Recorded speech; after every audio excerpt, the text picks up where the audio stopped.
বন্ধুগণ, আজকে জামাত ইসলামের প্রতি যে মানুষের ভালোবাসা, এই ভালোবাসা এই কারণে যে এই দেশ গড়ার জন্য, দেশের স্বাধীনতা সার্বভৌমত্বকে রক্ষার জন্য, ইসলামকে রক্ষার জন্য, ইসলামী জীবন বিধানকে রক্ষার জন্য রক্ত দিয়েছে, জীবন দিয়েছেন, রক্তের সাগর পাড়ি দিয়ে আজকের শিবপুর এখানে এসে দাঁড়িয়েছে।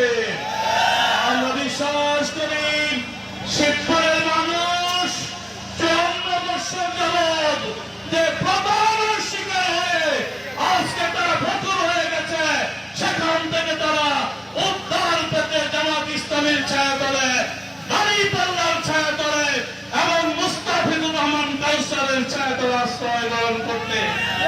সম্মানিত বন্ধুগণ, আমি বলতে চাই মার্কা অনেক আসবে, মার্কা অনেক আসে, ভবিষ্যতে আসবে, কিন্তু জনগণ এবার পরীক্ষা নিরীক্ষা বহু আগেই করে ফেলেছে, মার্কার জন্য অপেক্ষা করছে না। তারা আগেই বলে দেবে কাকে তাদের সিদ্ধান্ত দিবে, কাকে তাদের আমানত দিবে।